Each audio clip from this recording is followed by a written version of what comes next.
Now let me finish my story. I had a guest, so I had to pause. So now going back to the ministry, I started going to the local neighborhood. But what I noticed here in Liberia, and I'm sure this is true for most of Africa, there's not a shortage of people who need help. You can find them. Look right outside your window, walk down the street. You don't have to go too far. You don't have to go to any roughneck neighborhood. Like I said, in the neighborhood, You can drive down in the neighborhood or walk around. You see a huge, big, massive edifice, a huge mansion. Right next door, or across the street from that mansion, you will see a mud hut or a zinc shack. That's how the neighborhoods are here. Maybe they have neighborhoods where they have the rich people live, but some people have big houses right in the middle of poor people. I've noticed that. So walking around, you can find as many people as you can that needs help.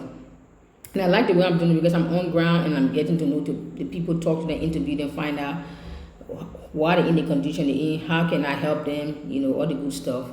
So I was talking about my young brother Aaron. He got his coffee shop up and running. He first opened his coffee shop, I think 2-3 weeks ago now. I think he said the first day is he has 17, sometimes you have 15, sometimes you have 5, sometimes you have 20, 30, 40, 50 customers a day, not a week, a day. So he's up and running. The donation, a lot of people sending the donation, $40, $60, $100, and plus whatever my own I add to it. I'm very grateful for all of that. He was able to purchase his generator for $150, and then with the generator, he can be able to provide power in his little coffee shop because he said he opened the coffee shop from 6 a.m. to 10 or 11 p.m. at night, 6 days a week straight. He was doing 7. I told him to take one day off and relax. He's just so excited and so happy. And what I noticed, many Africans, those who don't have family members abroad in America, USA, Canada, those who do not have relatives abroad are the ones that are so innovative, that are struggling, and the ones that really want to do something with their lives. Those who have family abroad, they are the lazy ones, the ones that are full of excuses, justification, explanation, all kinds of reasons and excuses why they can't succeed with all the money you've been sending them all these years. They need money and nothing has become of their lives because they depend on you as the ATM or the cash cow. Every month they will call with some kind of sad stories, and like a fool, you run to the ATM, deprive yourself, your children, your husband of your hard-earned money and send it back home to them, only to find out 10, 20, 30 years, they ain't got nothing to show for it. But those who don't have any relatives abroad are the ones that I want to put my money in and invest. Because they can take $100 and make a lot out of it. They are so hungry and eager to learn and to listen, to do whatever you tell them to do, because they in their mind they don't have any, all their family members and relatives most of the time is in the village, and they move out of the village to the city. So in the mind of their family who they left in the villages, their family thinking that they are rich now because they are in the city, just like people think that you are rich because you are abroad. You see the mindset. So whatever little money they even made, they have to be able to help support their family in the villages. So they don't have anybody, so they don't have any excuses to say, oh, why I can't do this, I can't do that. No, they will do anything to work. And those are the people I will advise you to send your money to. You don't know them, send it to me. I know them. In another week or two, I'll go down there to do a update video, go to his coffee shop. I told him to paint it and put the name on it, Marshall Coffee Shop. The other young lady, her name is Abigail.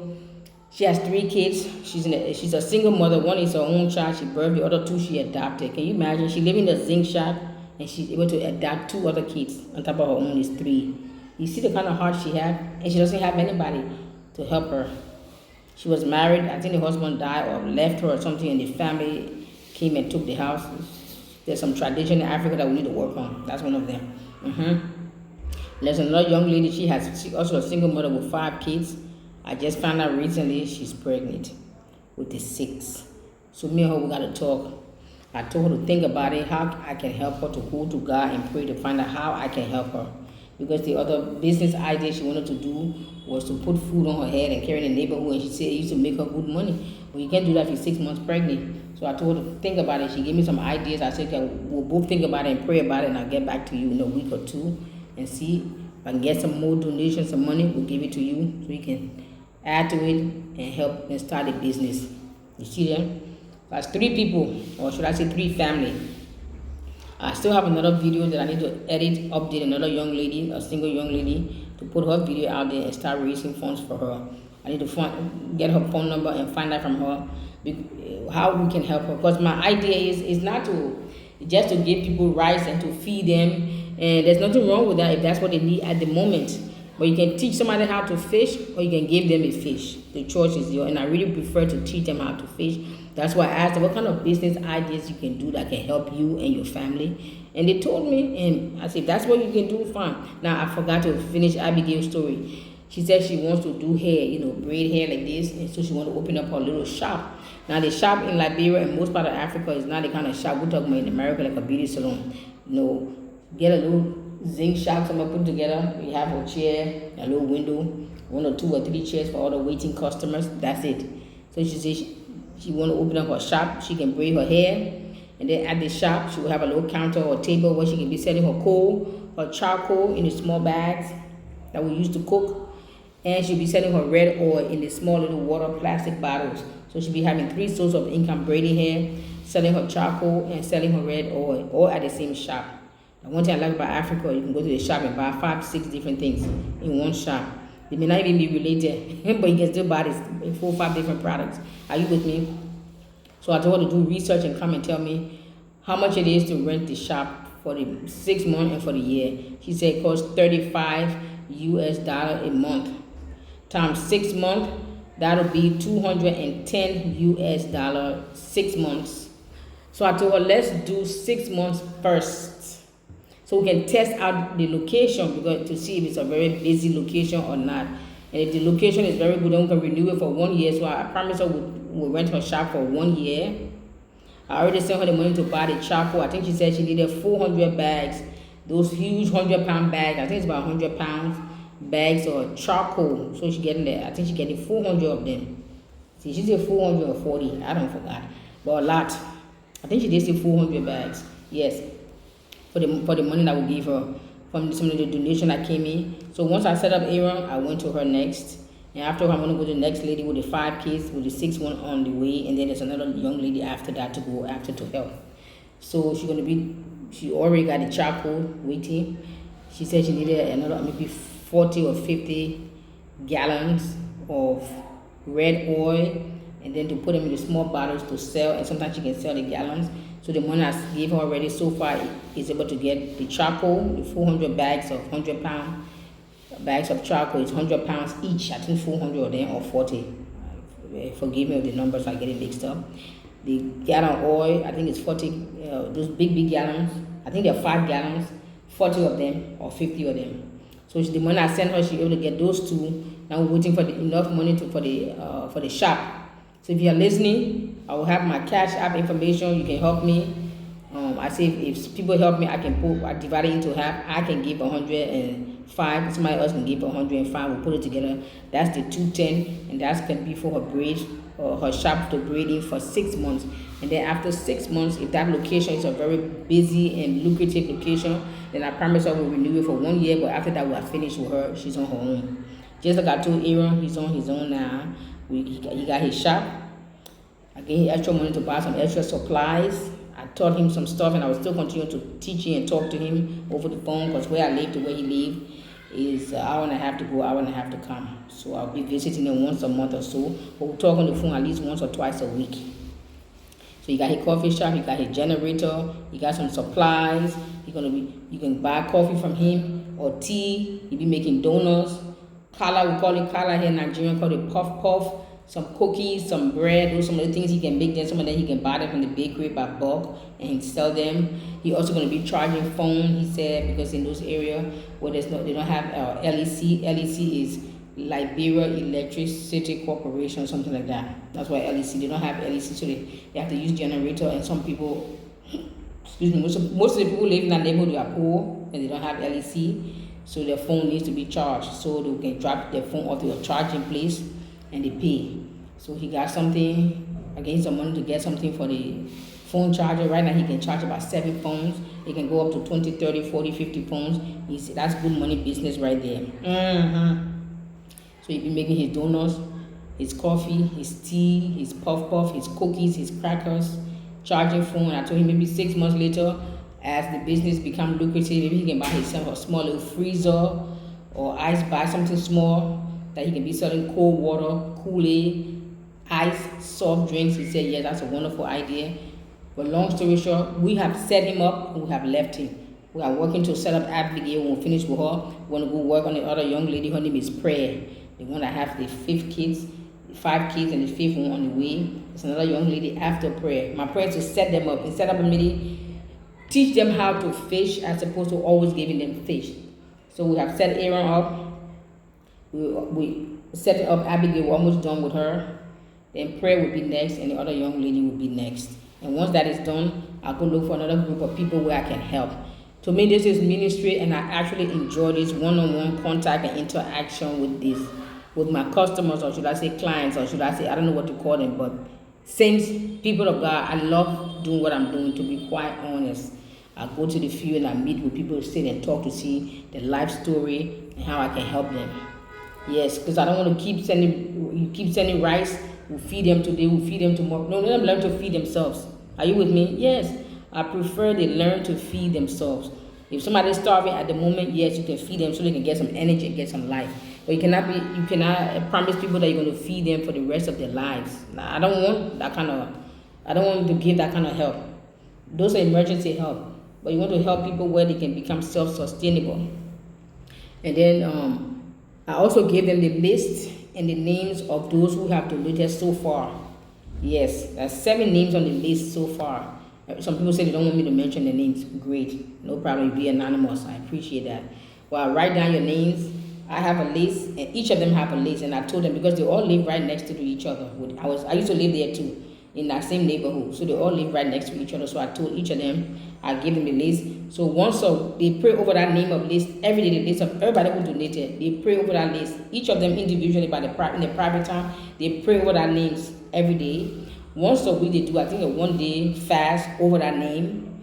And then once a month they do a 3-day fast over that list of names. Yes. I also, in my quiet time, I'm also lifting that list up and I'm praying to God on your behalf for everyone who have blessed those people and be a blessing unto their lives. So they are praying for you, because I tell them, I say, these people also need help, but they are overlooking their own financial burden and they are sacrificing to help you, so you must sacrifice.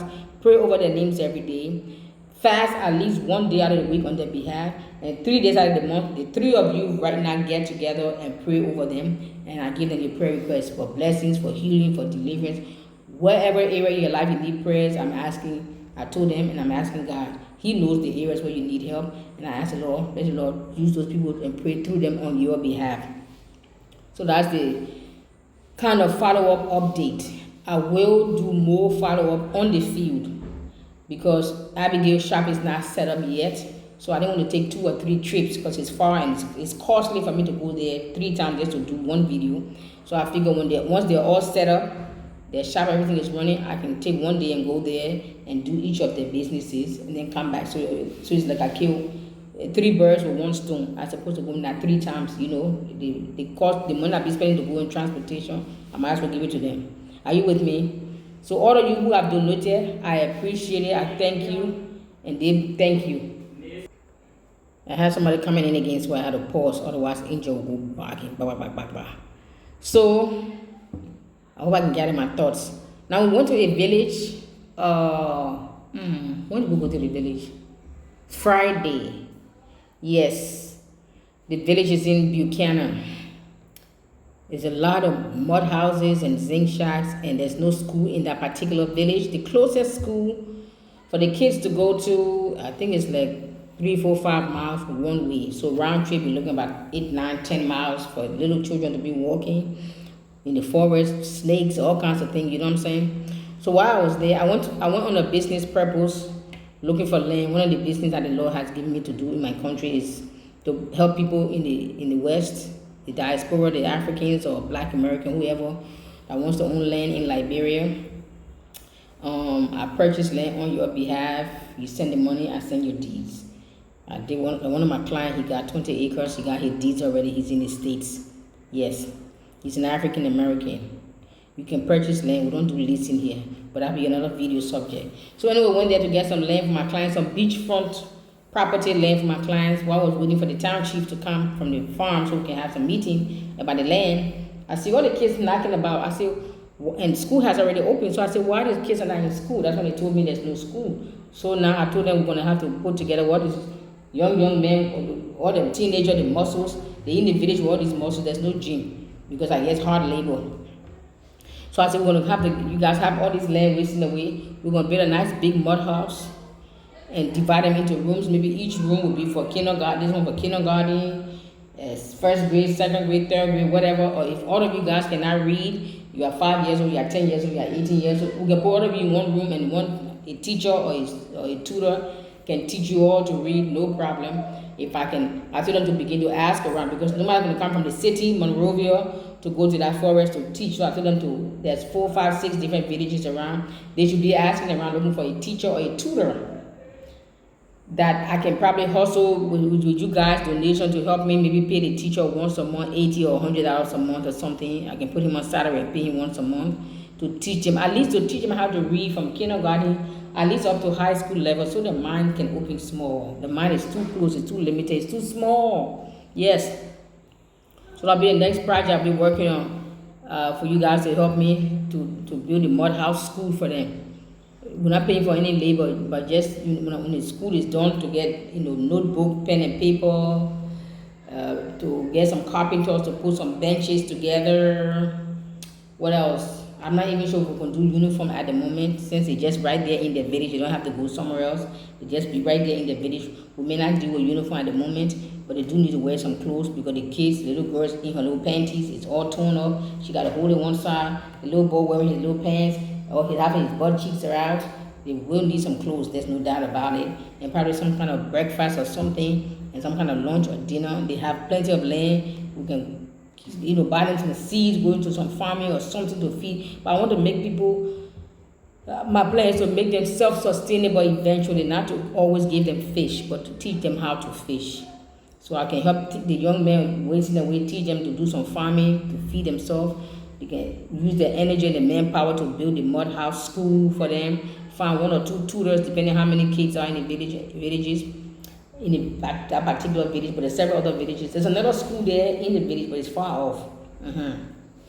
So anyway, that's the next project I'll be working on, but that project is not in the city, it's in the village. We have to get from Monrovia, go to Buchanan, and then from Buchanan, we have to take a motorbike because regular car cannot go there. You need a 4-wheel drive, some kind of SUV or truck to go deep into the village. And I didn't have that. We did a taxi, so the taxi can only go thus far. We took a taxi, we didn't charter, so he can only stop you somewhere and then you take the motorbike, and the motorbike takes you straight into the village. So imagine driving a motorbike with the bumpy roads and holes and bumps. When you come back, your whole body is in pain.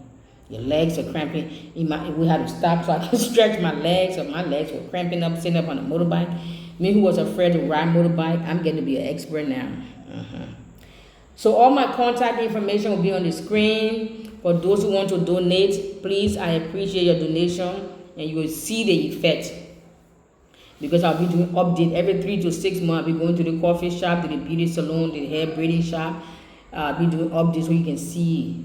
And you are also, as they're praying for you guys, you also pray for them that they don't fall off the wheels, that they continue to do more. Because those guys, like I said earlier, that because they don't have any relative abroad, they are hungry to learn. They want to learn. They are hungry and they are desperate, and they want to learn. They want to do whatever it takes. $100 may seem nothing to you, but that $100 to them it feels like $1 million to them, and they can do a whole lot of stuff with a little bit of money. And because they know they don't have anybody in America, they don't have any auntie and uncles and sisters they can call up for money and give some kind of sad story. They don't have that. So they do their best with what they have, and when they find somebody who's willing to help them, they are willing to make you proud, and they will make you proud. So as they pray for you, may you also include them in your prayers, that they will become people that will make you proud, that you feel proud that you did something, that your money, they make use of your money very well. Because I told them I will show up one day and surprise them. I'm not going to tell them when I'm coming. I just said I will show up one day with my cameras and my notebook and my pen and paper, because I told them, I said, the people in America, they want to see where their money is being spent. If I come here one day and you guys not doing what you say you're doing, you have to give me back the people's money with interest. And they say, Mom, oh Mom, don't worry. Come here anytime you want. Surprise us anytime you want, but you will be proud of us. I said, that's what I like to hear. This is Dagnet and Angel. Angel, come say something. Come on. Who remember this fluff board from America? This is Miss Angel, y'all. Yes, yes. Yes, Angels in Africa. Don't forget to subscribe to Angel's channel. It's called Angel in Africa. I'll be putting all her update there about her life in Africa, how she's getting along, how she's gonna go outside for a ride, and then she's gonna get some ice cream, and then I will give her some treats, and then she's gonna go for a walk, and then maybe she's gonna go outside and go for a ride, and then maybe she'll go take a bath. But I know she doesn't like to take a bath. She doesn't like to go take a bath. You see, she's gonna get down. She doesn't like to take a bath. You're just gonna go take a bath now. You see, now she wants to get down. She wants to get down because she doesn't like to take a bath. But she want to go outside to go for a ride, or we want to go outside, right? This is Angel and Dagnet in Africa, you guys. Thank you so much. Leave all your comments, questions, suggestions, donations. You can even ship stuff. I have my P.O. box in the States. My sister checks my P.O. box. You can ship some stuff there into the P.O. box. She will ship them to me in Liberia. Or I can give you my Liberia's address. I went to DHL. DHL said you can ship stuff to me. It just might cost a little something. So you decide you can ship it to DHL, which comes straight to me, or you ship it to my US P.O. box, and my sister will pick it up, and then if she has enough stuff in the box, put them together and she can ship it for me too. So you let me know. I appreciate all your donation. Thank you so much, and keep me and Angel in your prayers as we go from villages to villages to villages to villages. God bless you all.